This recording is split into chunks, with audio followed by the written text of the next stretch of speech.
Hey, y'all, I'm Angie Thompson, and this is the Fishing Business Podcast. I'm so glad you're here today. Thank you for being here. Thank you for choosing to spend your time with me and hopefully to learn some new things today. And I tell you what, I've got somebody really interesting and unique that I want to introduce you to today. His name is Jonny Schultz, and I met him in 2003 when he was 8 years old, and he had won the Bassmaster Casting Kids contest at the Bassmaster Classic in New Orleans that year. Now, we used to have at BASS, there used to be this program called Casting Kids, which was kind of like punt, pass, and kick for fishing. So we would teach kids how to pitch and how to flip and how to cast. And then the Federation Nation members from around the country would put on these competitions. And then the kids that won the state would come to the Classic and compete there. And Jonny won his age group when he was 8 years old in 2003. And I'm telling you, I think he might have come to every Classic after that.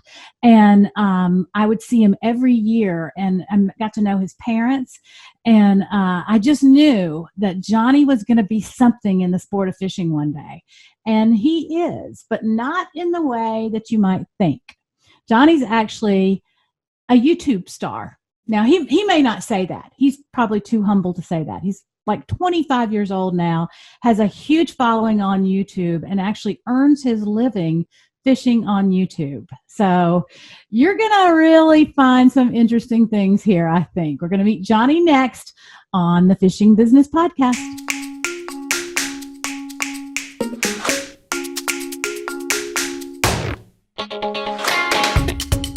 Jonny, you and I have known each other for a long time. I remember the very first time I saw you was at the Bassmaster Classic, and I think it was in New Orleans. Did you go to New Orleans when you were just a little kid? Yeah, that was the first Classic I went to back in 2003, and I was there for the Casting Kids National Championship. I remember meeting you there with your parents in the elevator, and you made such a great impression on me. And of course now, well, why don't you talk a little bit about where you live now and why you live there. And that's kind of how you and I have kept in touch all these years, right? Yeah, so I grew up in Wisconsin. That's actually where I started my fishing when I was really young. My mom took me fishing for the first time on a farm pond up in Wisconsin. And one thing led to another through all of the BASS Casting Kids programs, junior programs, that I got some national recognition in the fishing industry from a very young age. And I was blessed with amazing parents, and they actually decided when I was 12 years old to move down to Arkansas for my fishing. And so they got some jobs down there and relocated so I could pursue a career in fishing, even though I was only 12 years old. And that's actually where the headquarters of BASS was, at least for the television broadcast. And so I was down over all the time over at the Bass Studios, recording studios, and stayed in touch with you there that whole time. So that's right. I love that. And I thought your fishing life was going to go in a different direction. And we'll talk about that some as we go along here. But tell me right now, just kind of explain to the people that are watching or listening what you do and how you do it. Yeah, so right now I'm actually a full-time fishing instructor, which is a little bit weird because that's not something that really exists in the fishing space right now. For those who know about golf, the way I always explain it is I'm like the Hank Haney of bass fishing. Hank Haney is like a world-renowned golf instructor. He's the coach of like professional tour players, stuff like that. And that's how I like to think about myself. I am a coach for bass fishermen. How do you do that? Yeah, so really the way that I do that is by using virtual lessons, kind of like we're meeting here on a Google Hangout or a Zoom call. And I can also do virtual classes online, as well as give different sorts of teaching materials in PDF formats, PowerPoint files. And I can also do lessons in person through bass camps, things like that. So I am able to meet with people in person, virtually, and also through my YouTube channel, which is kind of what started growing my business. And so I offer free content on YouTube to train people in fishing and teach them all the things that a lot of the pros maybe know about really well, but are unwilling to share just because it's the trade industry secrets. Is a lot of your coaching or one-on-one instruction, is it how to fish, or is it other things? Yeah, so most of it is really understanding how a bass ticks, like how a bass behaves, how it behaves throughout the seasons, throughout the years, and how to locate those fish on any lake around the country. And so I create a lot of frameworks. I'm very systematic, almost like kind of an engineering mind when it comes to fishing. And that's how I always think about fishing, is it's kind of like creating a demand forecast for a retailer. You take all the factors that are out there, the weather, time of day, area you're in, all those things, put it together. If you can get all those factors lined up correctly, you can find fish. And so I like to teach people that mindset, which really seems to help people find a structured approach to fishing rather than just seeing random bits of information here and there, going to the lake, and then being completely confused. I like to make it structured and simple for people. Okay. And so speaking of retail, let's talk for a minute about your background. And because you were a business major, right? Correct. Yeah, I got I have 2 majors in economics and supply chain management from the University of Arkansas. And I also got my MBA from the University of Arkansas with a concentration in marketing. And then you went to work in the business world. Yep. Yeah. So I worked in the supply chain field with Nestle USA and Kraft Foods, doing logistics and demand forecasting, things like that. And then I transitioned after my MBA to working with Nielsen, the TV ratings company, and I actually supported Walmart's digital marketing team, doing all of their audience analytics and research into their audience in terms of what their demographics are and how to reach people through digital media. You know, you just blow me away. You're so smart. And all of this is done online, right? Yeah, I do all of it through my YouTube channel, Fish the Moment, as well as on my website. And I have some other platforms. I actually have a crowd-funded platform where I can have people support me giving monthly donations, which is really cool. All kinds of ways to make money. Very cool. Well, how did that experience working in the corporate world, and you were at some incredible brands, but how did that inform your journey into being a professional fisherman? Or not, I'm sorry, you're not a professional. Well, you are a professional fisherman. You're just in a different way, right? Yeah, I guess it's one way to think about it. I'm not fishing on a professional tour. That's always a big debate among professional anglers. Right. What makes a professional fisherman? Is it someone who makes their living fishing? Is it someone who is fishing on a professional tour, Bassmaster Classic, FLW Tour, Major League Fishing, stuff like that? But really for me, I found my niche in the fishing industry by taking the business route. I had the opportunity when I was younger to fish professionally if I really wanted to. I had sponsorships from a really young age. And I was really fortunate to have that. I kind of got in at the front end of that, which is kind of crazy to look back on now. But basically, the way I think about it is that you can either go the professional fishing route, which takes a lot of time, a lot of money, a lot of effort. And it is a great route for a lot of guys who, if you just love to fish and that's what you want to do every single day of the week, that is the best job in the world for you. And I know there's a lot of guys who just love that. That's their passion. If they can fish every day of the week, they are just happy as can be.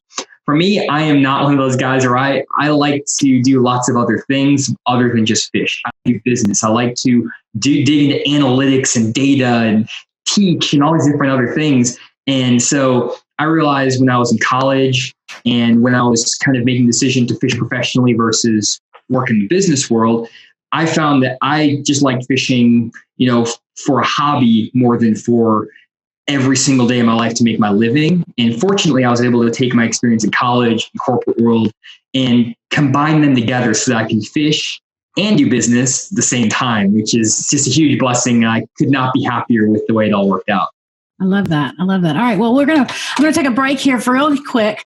I say these, I'm going to take a break like I have a commercial break when I don't really have a commercial, but I advertise for myself. Okay. Maybe one day I will have commercials, but we'll take a break and reset. We'll be right back with Jonny Schultz, who is a virtual, I'm going to give you a bigger title. He's a virtual fishing coach. I think that sounds good. Yeah, that's great.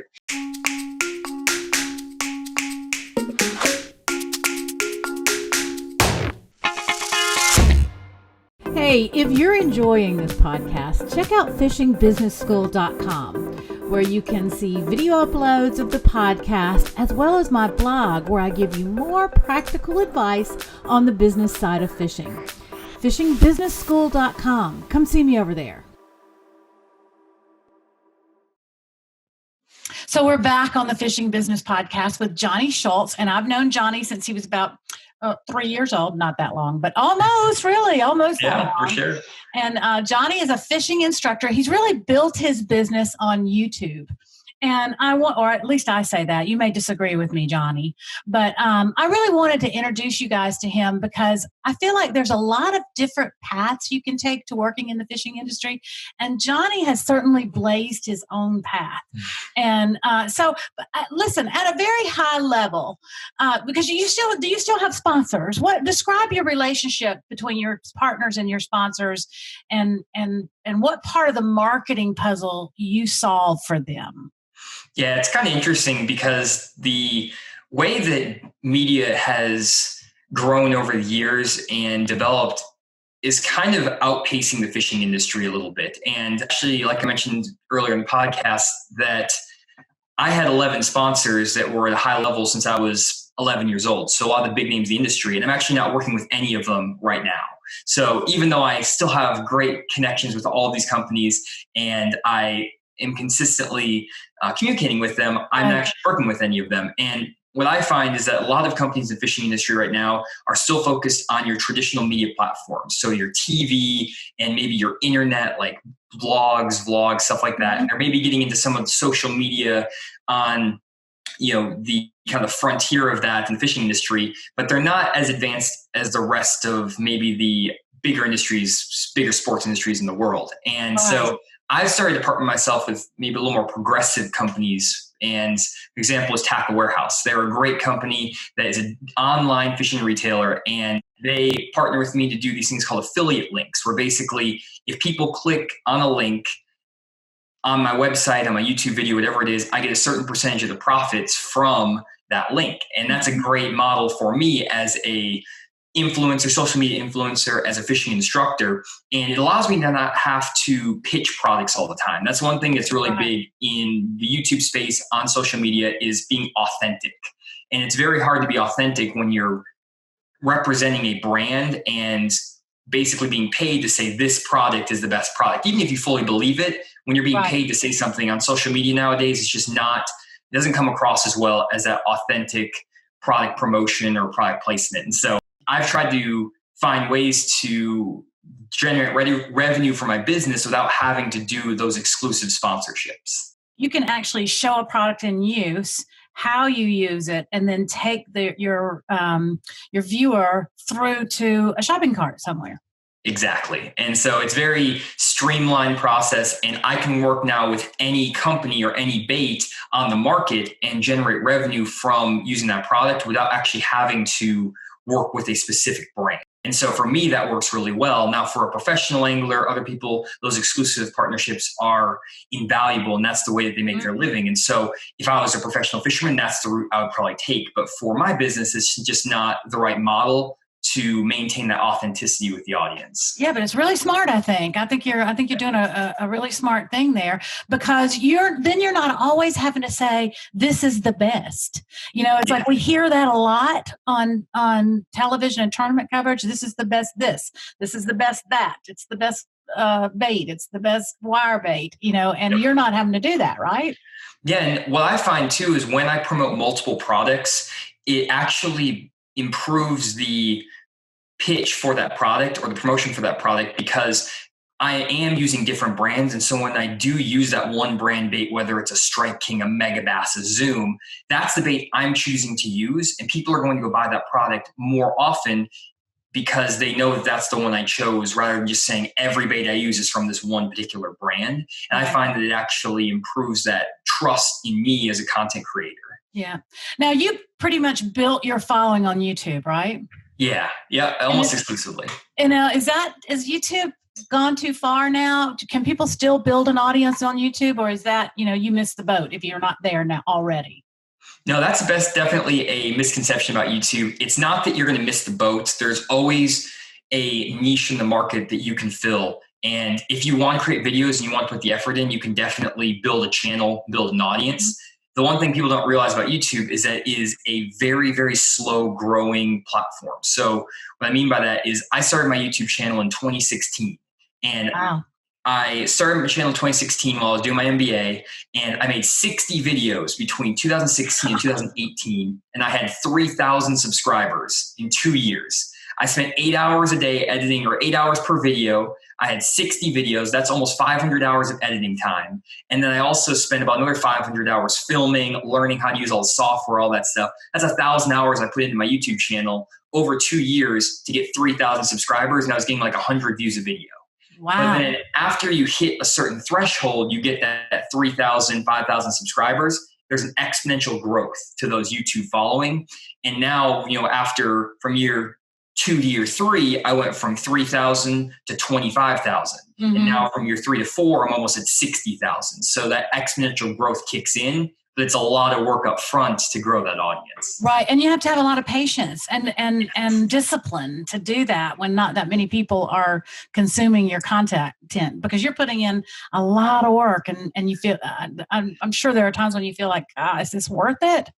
Yeah. And for me, it's really, I did it because I enjoyed it. I wasn't doing it to make money or to make a living at this. That wasn't my initial goal. My goal was I wanted to share the knowledge I had about fishing with others. And even if 100 people watched my videos, I was happy with that because I felt like I was helping those 100 people get better at fishing. And it just worked out that I was able to grow it into an actual business. Again, not my intention at all. My plan out of my MBA program was to go work in corporate, climb the corporate ladder, become a VP at one of these suppliers for Walmart and retire and live my life. That was kind of my plan initially, but this opportunity just kind of laid itself in front of me and I couldn't say no. So when you say that once you hit a certain threshold, you're, you start growing quicker, is that because of the way the algorithm works for YouTube? Yeah, it's really just how the algorithm works. Once you hit a certain threshold in terms of views and number of subscribers, your videos are then recommended more. So the more your videos are recommended, the more chance people have to click on them. And even now, like I have certain videos where I'll post and I think it's a great video and it gets 10,000 views. Then the next video gets 100,000 views and the next video gets 4,000 views and the next one gets 50,000 views. So it's all over the spectrum just because of that YouTube algorithm.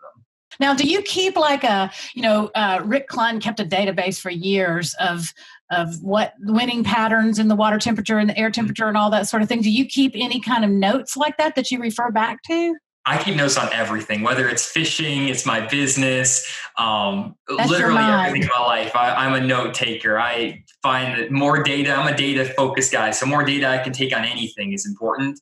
If I can analyze that data over time, over a year, 2 years, 3 years, it makes me better. And that's what has been helpful with my YouTube channel is now I have 200 videos of reference in terms of thumbnails and titles. I can figure out here are the topics that are good. Here's the thumbnail that's good. Here's the audience I'm reaching, what age brackets, what gender, what region of the country, all this data you can collect through all my different platforms. And I can then use that to focus my business and drive more views, more sales on my website, book more lessons, whatever it is. I can shift my strategy off that data. And you're a data guy if you worked at Neilsen, because that's what that is, right? Just bunch all of data. Yeah. A little more tactical, what are some of your favorite tools that you use for producing your video? Yeah, so I'm pretty standard in terms of my videos. I always say that the best thing you can do when you're creating a video is create a good story. You don't always need to have the flashiest graphics, the flashiest camera work. As long as you're telling a good story and it's coherent and cohesive, that's really important. And for me, I do a lot of instructional content. So something that's really important for me is making graphics. And I make a lot of my graphics actually in PowerPoint and in Photoshop. So Photoshop is a little more advanced, but PowerPoint pretty much everyone has if you have Microsoft Word. And I make a lot of graphics in PowerPoint. And I'll just take time taking pictures from the internet, just putting stuff together on a screen, almost like making a PowerPoint presentation. And so many people are visual learners, they're auditory learners, and then they also need to learn by doing. So I like to give an avenue for all learners to learn and put different kind of learning stimulus on the screen. And that's what takes so much time to edit my videos is I will say something and then I'll make a graphic that shows an object moving across a screen and all these different elements coming together. And all of the animation takes a long time, but that's what makes the videos really, really impactful. So now, did you take classes in college on how to teach?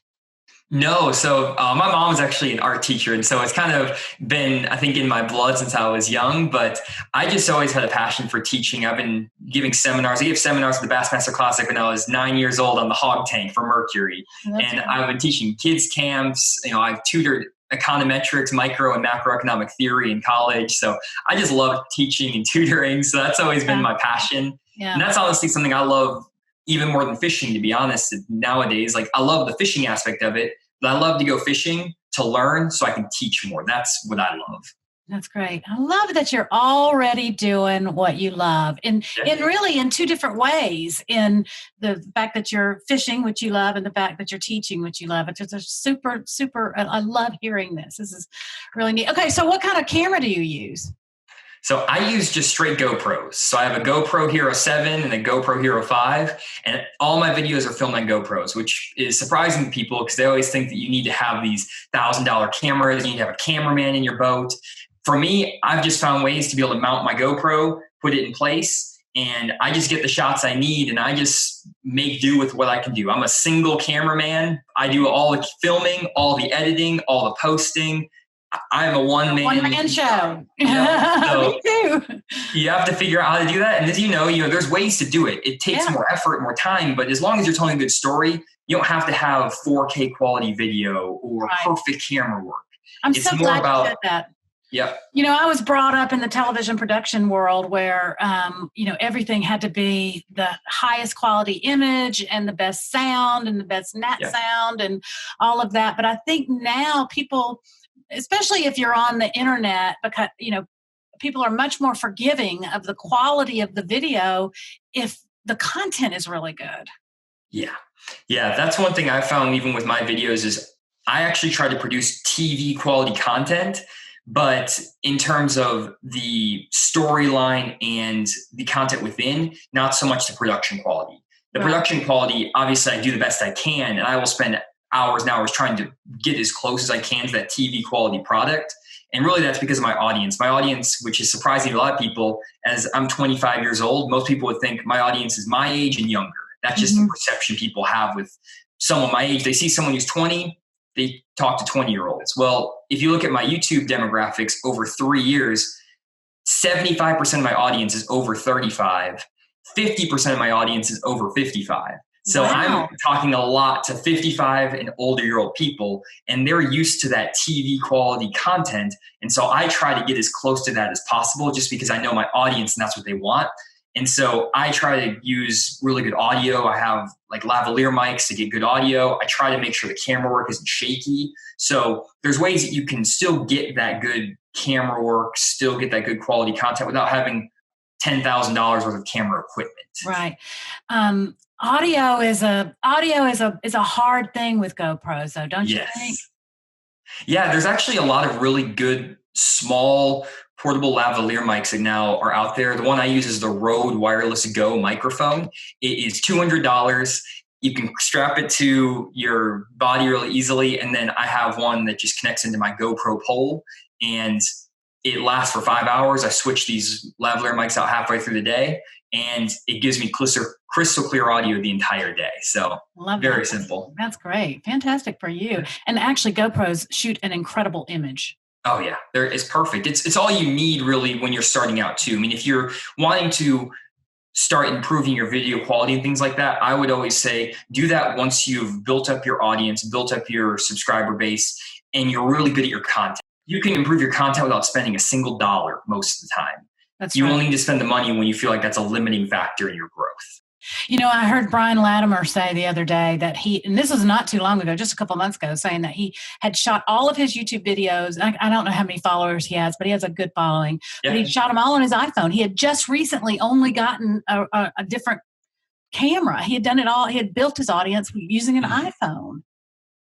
Yeah, it's really interesting how people can do it, and people are a lot more forgiving in that sense, especially younger audience. I would say like even Brian Latimer, he actually has a younger audience than I do. Even though he's older than me, he has a lot of people who are younger than 35. Yeah. And that was kind of who he's associated with in terms of on YouTube. He's worked with a lot of YouTubers who are in that demographic. And for me, I can't put out quality like or poor quality content. And not that Brian's content is poor quality. It's just the audience is more willing to accept iPhone footage, maybe a little bit of shaky camera work, maybe some slip ups on camera. They're fine with that. That's the endearing part of the videos. And I love Brian's content because of it. And I would love to be able to make content like that too, but for me, it just doesn't work for my audience. I would not get any views if I did that sort of content. And so for Brian, it works great. And he just does YouTube videos while he's fishing, and he's on tour. He's not a full-time YouTube content creator. Right. And so I think there's a lot of fishermen who are trying to get into YouTube, trying to get into this, and they get really intimidated by all the camera work, by all the editing. But a lot of people just want to learn more about professional fishermen. They want to be able to get their life experiences on camera, and whatever you can do, just get that out there and put out a video. Sometimes that's enough, especially if your audience is willing to accept that quality content. Go for it, because you're still helping people, you're still growing your brand, you're growing your image, and there's no reason not to do that. And so that's how I always think about it. Yeah, I agree 100%, man. And hey, I tell you what, Jonny and I are getting together, and we are going to put together our top tools. Have you ever heard of Angie's List? Yes. Yep. Not me. Not you, but the Angie's List. Yep. But we're going to put together Angie and Johnny's list of some of our favorite tools that we use and that we recommend to you to use if you want to get started and do more around video. I look forward to sending you all that, and there'll be a link here in the show notes that'll tell you where you can get that. But so how do you post? How do you edit your videos? Yeah, so I edit them with Adobe Premiere. So there's the Adobe suite to use Premiere, and that's just really, the software is a little bit complicated to learn. I probably spent like a year trying to figure out how to do everything in there, but it really does help once you learn all of those different parts of video editing. And then after, I just try to post out as much as I can. Really, with YouTube and social media, the more you post, the better. One thing I've learned with my business is there's two different approaches you can take. You can go quality or quantity, and they're both very effective. If you want to go the quality route, it takes a lot of effort. You're only going to be able to put out, like myself, 1 to 2 videos a week, but you can grow a very consistent audience base and a very loyal audience base. Or you can go quantity. You can post a video every single day. And even though the quality of the videos may not be as high, you're getting out more content, which will create consistency with your audience and build their trust and loyalty in you that way as well. And so they're both viable ways to do it. For me personally, I like the quality route, but the quantity route is just as effective, and I believe that it is just as viable of a way to do it. And so I think that when you get into YouTube, you have to pick one or the other. It's either full quality or quantity. You can't really ride the middle very well. It doesn't work out. You either have to do one or the other. And then, for a lot of people, this is perfect for just doing a quick, especially on social media like Facebook or Instagram, just no editing.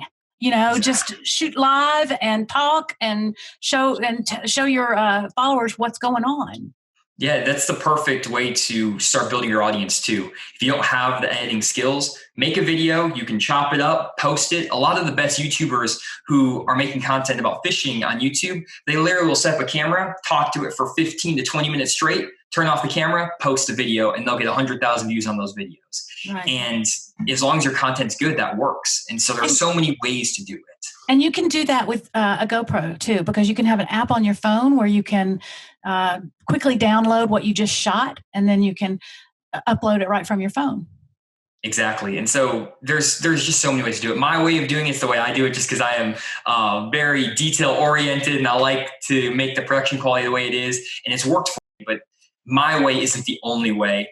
And I learned from a lot of content creators across the spectrum. And so one thing I always recommend is if you're trying to get into YouTube or you're trying to get into social media, watch a lot of different content creators and see what content resonates with you, which content do you like watching the most, and try to make the content you like watching or that you would want to watch, because you're going to be a lot better at making that content. For me, I'm not great at making those videos where I just sit, talk for 20 minutes and post it with no edit. I don't like watching those videos though, so that's the reason why I don't make them, but a lot of people do. And if you like that style of content, make that style of content and just post a lot, and you're going to get the same results as I am. That's kind of how it works.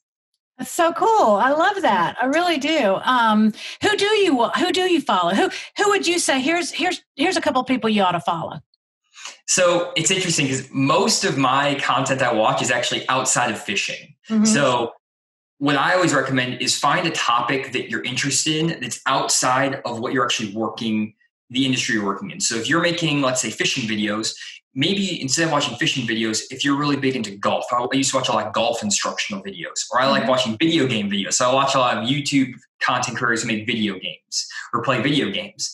And I take a lot of things from those creators, and I'll watch all different spectrums of those creators and kind of steal shamelessly from what they do well, what they have been successful with, and then take that into my fishing videos. And it doesn't need to be those two industries. It could be any other YouTube content that you consume. Just find something you like watching, watch a ton of it, learn from people who are doing the best at it, and then kind of steal shamelessly to bring it into this industry. Right. And if you were putting like a mid-roll in or something like what you just described, how do you report that back to your advertisers? Normally, our ads are usually served off an ad server. So you're not serving them off an ad server. Are you just reporting back number of views after a certain time? So with YouTube, they actually have Google AdSense where they'll automatically serve ads into your videos. And so that's the way that I do it. And it's just automated. So you can just say, put an ad here, and you can't choose what ads go in. So but you can say there's a video or an ad at the 3-minute mark. Now you can also put videos within or ads within videos. That's actually a lot of the stuff I did when I was working with Walmart, is these product placements. And that's a whole other topic to discuss of how to best optimize product placement in a video. Let's say I'm in a video and say, hey, I love this Storm Wigglewort. I just have one on my desk here. This is the best crankbait in the entire world. Throw this Storm Wigglewort. I'm sponsored by Storm Wigglewort. Go buy them. And I'm not, but I could make a video like that, and that could be one of your product placements. And there's a lot of different ways you can do that as well that are effective, that are not effective, that make your audience say, I'm going to go buy it, or like, hey, this guy's selling out. Don't talk to this guy. Yeah, there's a lot of ways to do it. Right. Well, and we'll have you back on at some other time. So, and maybe we can talk about a little bit of that sort of thing. But it's interesting to me how a lot of it is just, nobody can teach you some of these things. Some of these things you just got to do them and figure it out. Oh yeah, that's so much of it. Even when I was working in corporate, a lot of times it's just, a trial by fire. You get thrown in and there's a project and you're like, hey, here's a We Dress America fashion campaign. I'm like, I don't know anything about fashion. Like, I have my fiance pick out all my clothes. I don't know anything about this whole clothing line stuff. You just have to do it. And I'm sure a lot of people who are working in business who are listening to this podcast can relate. And the only way you're going to learn is by doing. And even when I was in my MBA program, a lot of the stuff I learned was maybe not that applicable when I was in the program. But now that I'm starting my own business, it's amazing how much I take away from all my business classes that I would never do even in like a regular corporate setting, just working, for like a Neilsen or something. I have to use every ounce of my business knowledge I gained in college to be able to grow my business, to diversify my revenue streams, make it work. So I'm not, living out in the street or living in my boat on the lake. Well, you're definitely not doing that. You're getting ready to build a new house and get married like in 2 days, right? Yes. Yep. So I know you're not. I know you're not close to living on the street. All right. Here's a question I just like to ask people sometimes. If you had $1 million to spend on your business, what would you do with it? Yeah, that's wow. $1 million. Well, I've actually only been doing this business now. Actually, it's going to be a year next month. So I've only been doing this business for a year. So $1 million, I don't even know where I would start. But I think the big thing from a perspective of like long-term, like 5-10-year plan for my business is I want to be able to really flatten the learning curve for fishermen. I feel like in the fishing industry, there's a lot of knowledge that's kept secret by professional anglers just because that's how they make their living, and it's completely understandable. But there's not a lot of people who are willing to give that information out. And those that are, a lot of times they're not teachers. Right. They can explain the information in a way that maybe makes sense to themselves, but not to others. And so I would really like to find a way to create content that is easy to understand, but also flattens that learning curve of fishing, whether that's bringing in professional anglers who I know are really good teachers and say, hey, I will pay you this much money a year to come teach rather than be a professional fisherman. And that's not maybe the most smart from a business perspective. There's a lot of other things I could do an app, or I could improve my website to make more money. But I'm not in this to make a bunch of money. I'm in it because I want to make people better fishermen, give back to the fishing world so that people don't have to struggle for 12 years to learn how to read a fish finder or throw a football jig offshore like I did. And I had to spend hundreds of hours in the water sucking to be able to finally figure out how to catch those fish. And so that's always what I like to do, is give back for the community that did so much for me when I was growing up. I love that about you because I feel like a lot of times people tend to sort of try to hoard information or knowledge. And I just have more of a abundancy mindset that, there's plenty for everybody and there's plenty of business for everybody and there's enough to go around. And if we all kind of shared our knowledge, we'd probably all be better off. So Jonny, your channel is called Fish the Moment, right? Correct. Your YouTube channel is Fish the Moment. Where does that name come from? So actually I was thinking about starting a YouTube channel when I was, again, in my senior year of college, going into my MBA program. And I walked into my parents' house. And I think it was Christmas break or something, or summer break. And I was like, hey, I want to start a YouTube channel. And my parents were like, you're never going to do that. You're not going to make videos every single week. That's a lot of work. You already are trying to get a 4.0 in college. Like, you're not going to do that. And I'm like, no, I'm going to do it. And so we sat down, like, okay, well, what should we do for the channel name? And a lot of people were thinking about like, I don't remember what they're talking about. Like, I think we're talking about Jonny Schultz fishing and like fishing with Johnny and stuff like that. Jonny Schultz outdoors. Yeah. Like that's what everybody does. Yeah. And I was always thinking, well, one, Johnny is spelled Jonny. That's hard to spell. No one's going to get that right. It's not going to be easy to spell. And as we were having this discussion, there was a Major League Fishing rerun on the television that I was watching. And Mike Iaconelli was like, man, you got to fish the moment, catch those fish, go down the bank. You got to fish the moment, fish the moment. He said it like 4 times there on the show. And I was like, fish the moment. Fish the moment. That's perfect. And like immediately I went on, like got the YouTube channel, got all the social media pages, got the website. I was like, this is it. And that was it was Mike Iaconelli on Major League Fishing. That was how I came up with it. So, and it really, from a concept standpoint, it makes sense too, because what I take from it is that if you're teaching people not how to, you're not just a specialist at spinnerbaits, or you're teaching people how to read the water, read the conditions, and figure out what to do in those conditions, right? Yeah, I mean, that's one of my other mentors, Rick Clunn. He has helped me a lot over my fishing career, and he is so great at doing exactly that, reading the water, understanding fish behavior. That's why he is the best angler, greatest angler of all time, especially of his era. And I think that is misunderstood by a lot of people nowadays too, who are getting into fishing. They always want that quick fix, whether it's buying that $3,000 fish finder or buying that $20 bait or getting that right rod, whatever the people on television, the pros, are telling you to buy. At the end of the day, what really matters in fishing, at least in my opinion, is understanding how fish act. If you understand why the fish is feeding, the motivations the fish has, and what conditions cause that fish to do what they do, you're going to be way more successful than someone who has the perfect bait with the perfect line and the perfect rod.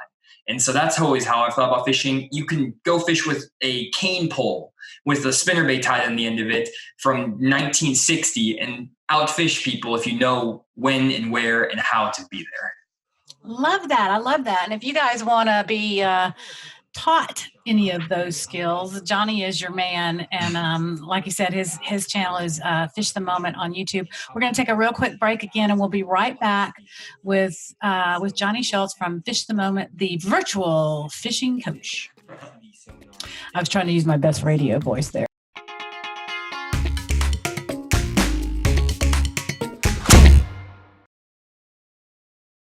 I really want to hear from you to know what kind of questions you have and how I can serve you best in this podcast. The easiest place to reach me is probably at Facebook or Instagram, where you can find me as Fishing Business Podcast, or on YouTube, but you'll have to search for me there by typing in Fishing Business Podcast. Holla! We're back on the Fishing Business Podcast. Our guest today, of course, is Jonny Schultz, and we've had such a great conversation with you here today. I hate to even wrap it up, but before we go, I wanted to say, I wanted to ask you, who is a person in business that you has been influenced by?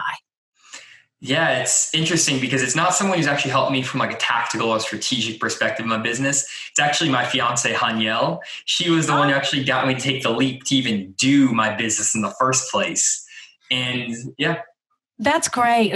I think I'm so glad you said that, Jonny, because you cannot underestimate the value of having someone in your life who really believes in you and encourages you to take the leap, right?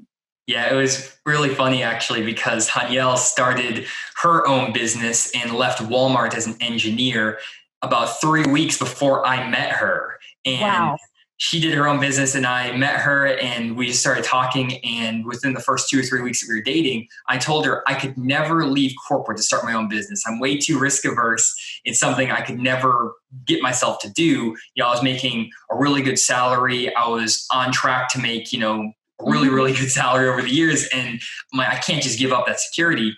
And then 1 year later, just after talking with her, seeing how successful she was with her business, her mentality about being an entrepreneur, she completely changed my perspective and literally changed my life. She's the reason I'm doing this business now, and I love it. And, I would say that she is the most influential in terms of my business. And you really need someone like that a lot of times to give you that kick and to be there to support you, whether you fail or not.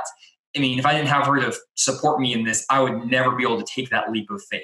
I love that. And that's why, like I said, you're getting married in 4 or 5 days here. So that's great. Who is your favorite person or brand to follow on social media? Yeah, I really like looking or following a lot of the bait companies, and there's a lot of them out there that I follow, but it's like 13 Fishing has a great YouTube channel or a social media page on Instagram. There's a few others I follow that they'll just post interesting pictures of baits and scenery. Yeah. And they actually give me a lot of good ideas in terms of camera angles, if I'm going to make thumbnails and stuff like that. So I follow a lot of the bait manufacturers, also just kind of stay up to date with the newest baits and trends. So that's just a little personal thing I like to follow. How has social media been important for you building your audience on YouTube? Or YouTube is social media, but have Facebook and Instagram been important to you? So not really, actually. It's funny. I have close to 60,000 YouTube subscribers, and I have 3,000 followers on Facebook and 2,000 followers on Instagram. Yeah. And it seems like the followers on different social media platforms doesn't transfer to YouTube. I think the main reason for that is because of my audience age. Again, It's mainly 35 to 65-year-olds with more like 55 to 75-year-olds is like my core audience. And so they're not on Instagram. They're not on, they're on Facebook somewhat, but not really every day.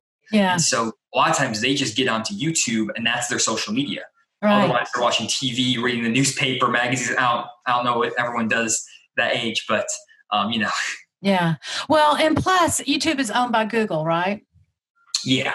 So, yep. so if you're Googling, how to fish a crankbait in the fall, you're probably going to get some YouTube videos that come up, right? Exactly. And mine will be one of the top ones that pop up just from a Google search. So right. It helps a lot there too. And I'm sure that's how a lot of your subscribers are finding you, and they're not seeing those search results are not coming up with a Facebook page.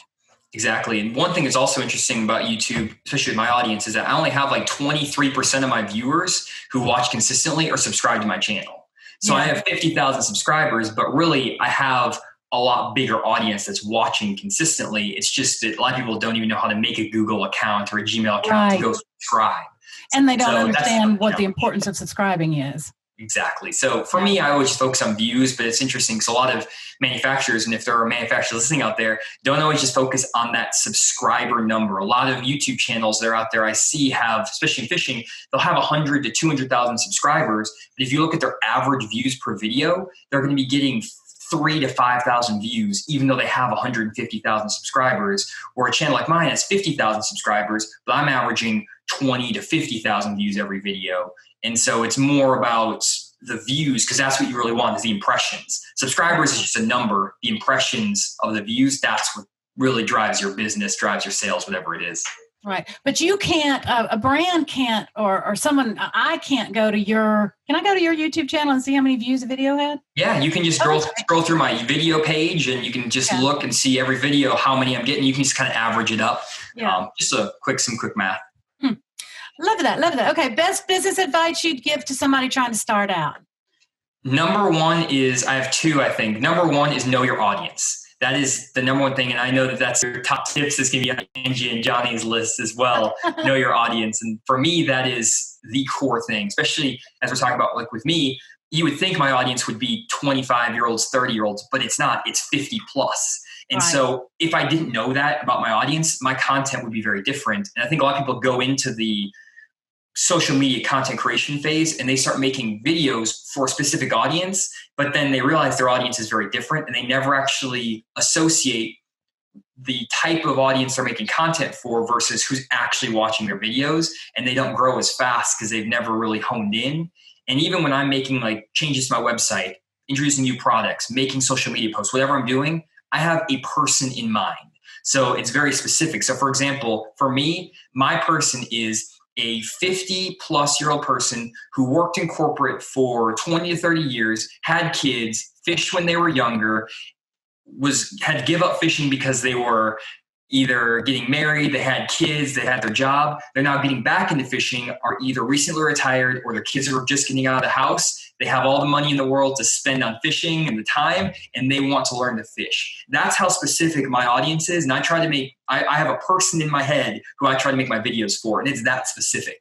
If you're not that specific with your audience, a lot of times you can't be very successful unless you're a massive corporation with like, huge reach. Right, because you can't be everything to everyone. You need to niche down and be really important to a certain group. But I'm sure you didn't start your YouTube channel thinking it was going to be 50 to 70-year-old people, right? I mean, you have to actually take action. You have to develop content, and then you have to see what resonates and who it resonates with, and then amplify that, right?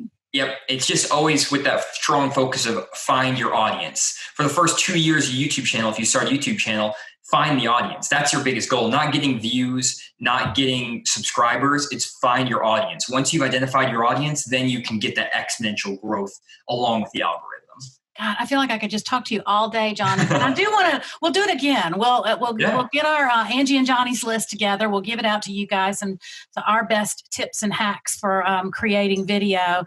And then you guys let me know, or let Jonny know, what else you'd like to hear us talk about. And we'll have Jonny back, because he is a boy wonder, and I've always thought that about him. I mean, you're not a boy, but you are sure a young visionary, in my opinion, in the sport of fishing. And I'm glad we had this opportunity to talk to you. Thank you so much for being here, Jonny. Well, thank you for the opportunity too, Angie. I appreciate you bringing me on the podcast, and it's just exciting to be able to hear more about your upcoming projects, trying to build this like fishing business school. I think it's an amazing idea. I think it's something that's needed in the industry, and I am really just excited to see what you do with it. And I know you're going to do an awesome job. So thank you so much. We'll talk soon.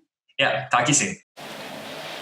I love that, y'all. Jonny is such a neat kid, and what a different way to work in the fishing industry, doing what he loves and being very, very successful at it.